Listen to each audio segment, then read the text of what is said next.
πόλης βρισκόταν ένα ξακουστό παλαιοπωλείο για τα πολύτιμα αντικείμενα που είχε μαζέψει εδώ και πολλά χρόνια. Κάθε πρωί η δουλειά του παλαιοπόλη είναι να στολίσει όλα τα πολύτιμα αντικείμενα που έχει μαζέψει όλα αυτά τα χρόνια.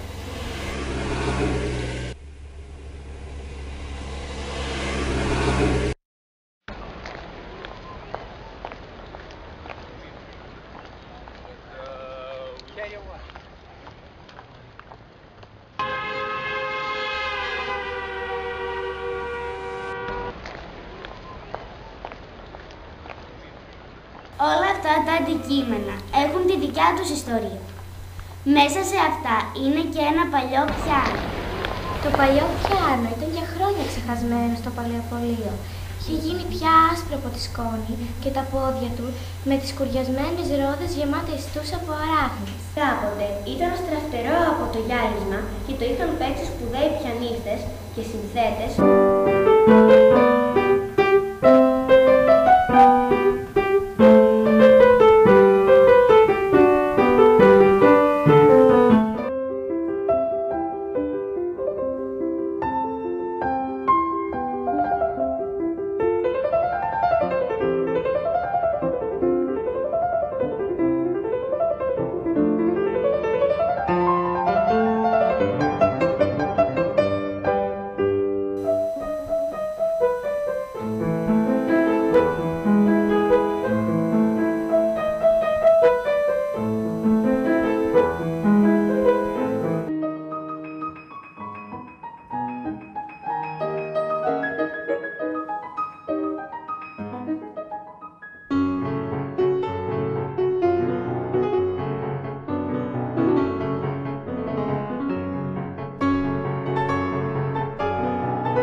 Επικρατούσε απόλυτη ησυχία.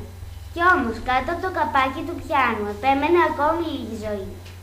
Οι μέρες μουσικής δημιουργίας που έζησαν αυτά τα πλήκτρα κοντά σε κάποιο μεγάλο πιανίστα δεν μπορούσαν να σβηστούν έτσι εύκολα. Αλλά η Βαρεμάρα και η Αχρηστία έχει κάνει ακόμη και τα πλήκτρα πολύ σιωπηλά. Που και που μόνο, κανένας ψήθυρος ακουγόταν κάτω από το παλιό καπάκι και έσβηνε σιγά σιγά κι αυτός.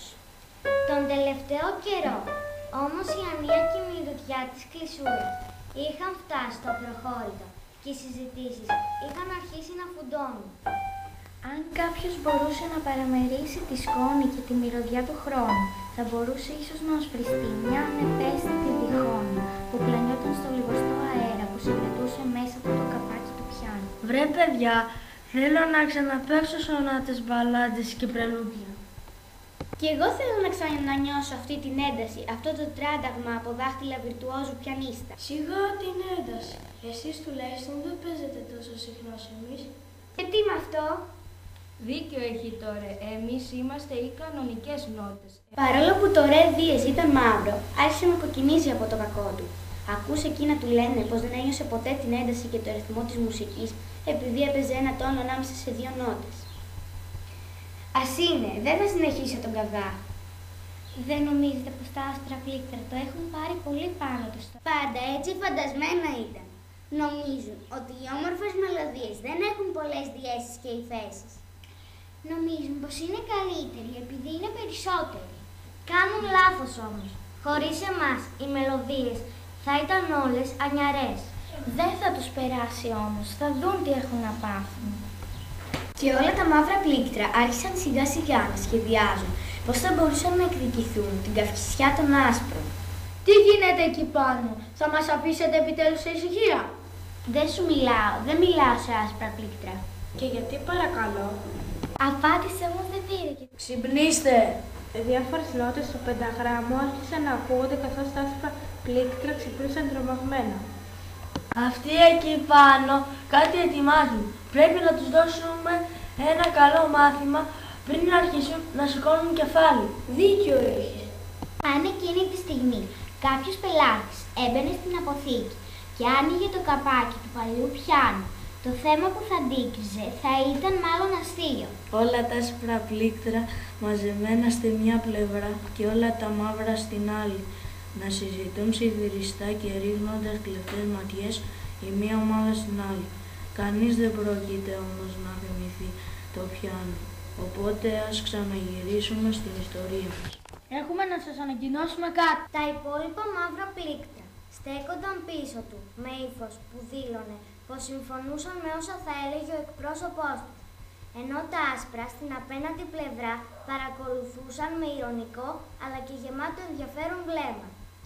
Αποφασίσαμε να μην σας ξαναμιλήσουμε ποτέ και να μην ξανασυμμετάσχουμε σε μελωδία που συμμετέχετε κι εσείς.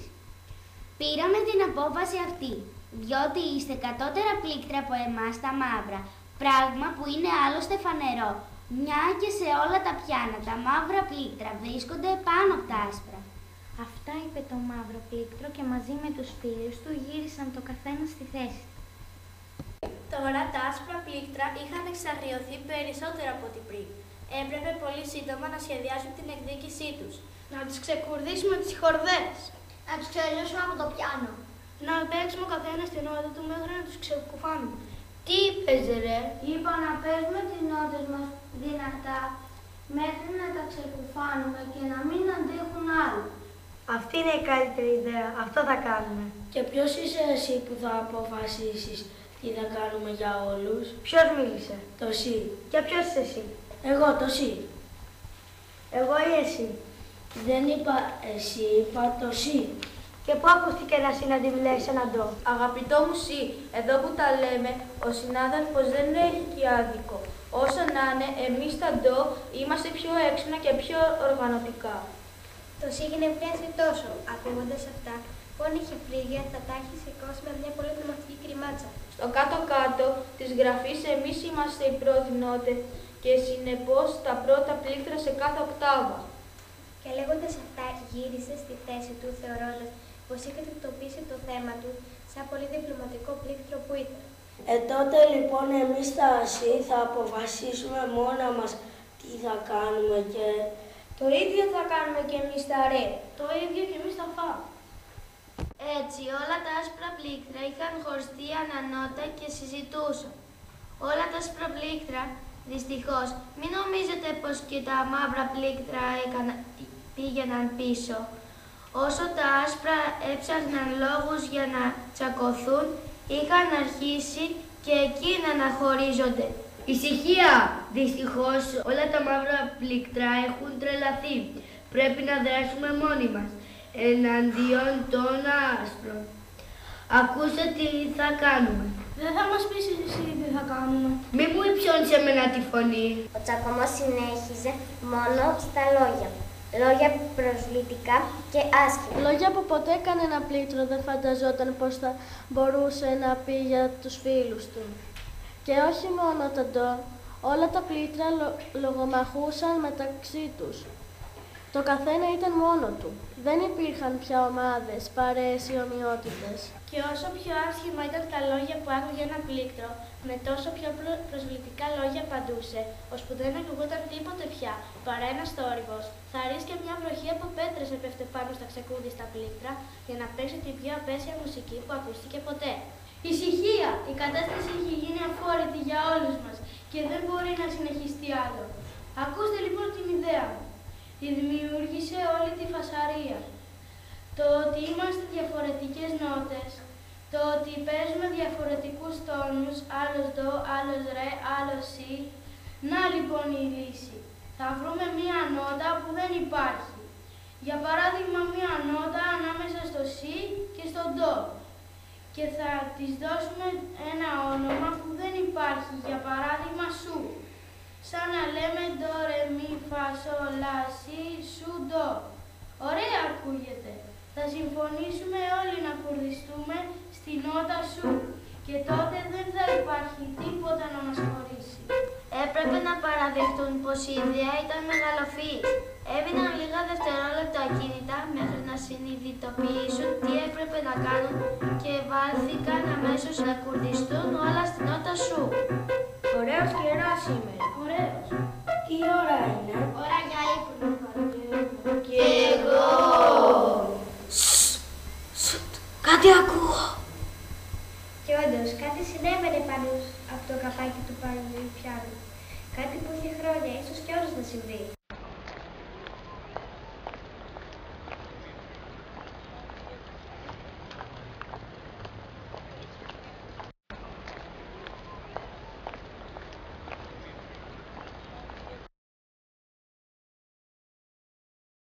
Καλημέρα. Καλημέρα σας. Άρτεμις, κοίταξε εδώ αυτόν τον καραγκιόζι, είναι από δέρμα όπως τους φτιάχνανε παλιά. Ελάτε, να κοιτάξετε και εδώ. Έχω πολλά πράγματα. Γιαγιά, κοίτα, ένα πιάνο. Η Άρτεμις άνοιξε το καπάκι.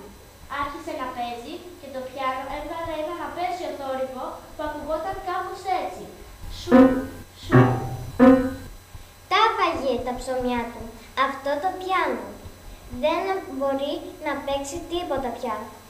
Ξύπνησαν από το λίθαργο τόσων ετών. Ποιος δεν μπορούσε να παίξει τίποτα?